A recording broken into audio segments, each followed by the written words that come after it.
కాశీబుగ్గలో శుక్రవారం రాత్రి మాజీ మంత్రి అప్పలరాజు కుమారుడు ద్విచక్ర వాహనంతో ఢీకొనడంతో గొర్రెల కాపరి మృతి చెందారని ఎమ్మెల్యే శిరీష తెలిపారు.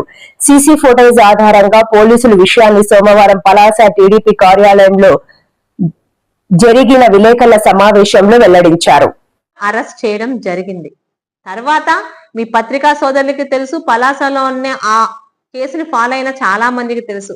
అదే ఆడపిల్లలు వాళ్ళతో బయటికి వెళ్ళి ఆ పార్టీలో వాళ్ళు కూడా తాగడం అందరూ చూశారు. అయినా ఇష్టంతో జరిగినా ఇష్టం లేకుండా జరిగినా మైనర్ అమ్మాయిల మీద ఒంటి మీద చేయడం ఎవరిదైనా తప్పుని వాళ్ళకి శిక్షించాం.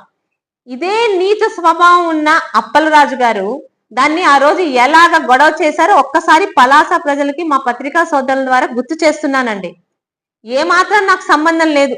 ఒక తప్పు జరిగిందని తెలియగానే వెళ్ళి వాళ్ళని అరెస్టేషన్ చేయమని చెప్తే పచ్చి అబద్ధాలు సిగ్గు లేకుండా మాట్లాడే వాళ్ళు ఎవరన్నా ఉన్నారంటే అక్కడెక్కడో తాడేపల్లిలో కూర్చున్న జగన్మోహన్ రెడ్డి, ఇక్కడ కూర్చున్న ఈ అప్పలరాజు, ఈ ముఖ్యంగా ఈ వైసీపీ బ్రీడ్ అంతా ఇంతే.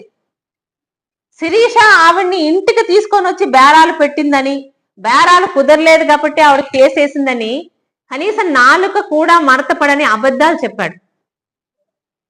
అంటే ఇవన్నీ ఎందుకు గుర్తు చేస్తున్నానంటే, పైగా ఆ నేరం చేసిన వారి బంధువులు ఎవరో, నేరం చేసిన వాళ్ళు కూడా కాదు, అమ్మాయి మీద అత్యాచారం చేసిన యువకుల తాలూకా చిన్నాన్న మేనమామ ఏదో సందర్భంలో నాతోని రామ్మోహన్ నాయుడు గారితో ఫోటోలు తీసుకున్నారని అత్యుత్సాహంతో ఫోటోలు బయటపెట్టి ఇలాంటి నేరస్తులకి తెలుగుదేశం పార్టీతో సంబంధం ఉందని చాలా హల్చల్ చేశాడండి. మరి ఈరోజు అదే అప్పలరాజు గారిని అడుగుతున్నాను, నీ సొంత కొడుకు యాక్సిడెంట్ చేస్తే నీది ఎంత క్రిమినల్ బ్రెయిన్ అయితే నిమిషాల్లోని నువ్వు నిర్ణయం తీసుకొని నీ కొడుకుని బాలకృష్ణ గారి హాస్పిటల్ తీసుకెళ్లి డ్రెస్సింగ్ చేయించి పావు గంటలోని ఊరు దాటించి ఇంకొక అమాయకుడికి మరి నువ్వేం ఆశ చూపించావో తెలియదు, ఇంకొక అమాయకుడిని పోలీసుల దగ్గర లొంగేలా చేసావు. మరి నిన్ను ఏ చెప్పుతో కొట్టాలి అప్పలరాజు గారు? ఈరోజు పలాసలో మేము గాని పలాస ప్రజలు గాని ఎవరో ఒక తెలుగుదేశం నాయకుడు ఒకతన్ని ఇబ్బంది పెడితే ఆ అబ్బాయి సూసైడ్ చేసుకుంటే రెండు కులాల మధ్య గొడవగా చిత్రీకరించి నానా యాగి చేశావు కదా. ఈరోజు చనిపోయిన వ్యక్తి ఒక యాదవ సామాజిక వర్గం చెందిన వ్యక్తి, 40 సంవత్సరాల అతి పేద గొర్రెల కాపరి. ఈరోజు ఆయనకు ఒక మతి స్థిమితం లేని భార్య, 3 పిల్లలు ఉన్నారు. ఇది బయటికి రాకుండా రానప్పుడు వాళ్ళతో లాలూచి పడి ఆ కుటుంబానికి 8.5 లక్షలు ఇస్తానని చెప్పి 1.5 లక్షలు ఇచ్చి మిగతా 7 లక్షలు ఆపిన నువ్వు, మరి నువ్వు చేసిన రాజకీయాన్ని ఈరోజు పలాస ప్రజలు ఏ చెప్పుతో కొట్టాలి? ముఖ్యంగా యాదవ సామాజిక వర్గంలోని కులం అని జనాల దగ్గర ఓట్ల కోసమే డ్రామాలాడే పలాస వైసీపీ యాదవ సామాజిక పెద్దల్ని అడుగుతున్నాను. ఈరోజు మరి మీ సామాజిక వర్గంలో ఒక వ్యక్తి మృతికి కారణమై ఆ నిరుపేద కుటుంబాన్ని రోడ్డు మీద పడేసి తన కొడుకుని తప్పించిన అప్పలరాజుతో ఉంటారా మీరు?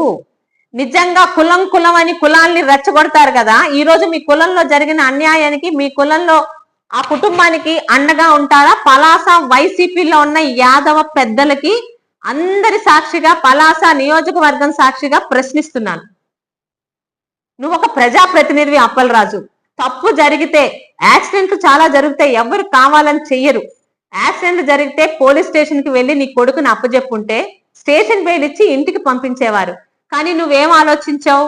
నీలాగా ఇక్కడున్న గౌతు శిరీష పాపం రాజకీయం చేసి నీ కొడుకుని ఇబ్బంది పెడతాదేమోనని భయపడి నువ్వు ఇప్పుడు 2 తప్పులు చేసావు. ఏ రోజు నాకు ప్రత్యర్థి నువ్వు ఒక్కడివే. నీ కుటుంబంలో నీ పిల్లలు గాని, నీ భార్య గాని, నీ తల్లిదండ్రులు గాని, నీ అన్నదమ్ములు గాని ఎవ్వరు నాకు ప్రత్యర్థులు కాదు. నువ్వు చేసిన ప్రతి తప్పుని నేను ఎత్తి చూపిస్తాను. ఈరోజు నీ కొడుకు కాదు అక్కడ నేరస్తుడు. నీ కొడుకు నేరాన్ని తప్పించి ఇంకొక పిల్లాన్ని అందులో ఇరికించిన నువ్వు ఏం సమాధానం రేపు ఉదయం పలాసలో ప్రజలకి, ముఖ్యంగా ఆ కుటుంబానికి, యాదవ సామాజిక వర్గంలోని ఓట్ల గురించి డ్రామాలాడే నీ వైసీపీ నాయకులకి నువ్వేం సమాధానం చెప్తావో నేను కూడా ఎదురు చూస్తున్నాను. ఎందుకంటే ఇందులోని నువ్వు చెప్పిన అబద్ధాలన్నీ అబద్ధాలని తేలిపోయాయి. నీ కొడుకే బైండ్ నడిపాడని సీసీ కెమెరాలతో క్లియర్ గా ఫుటేజ్ వచ్చింది.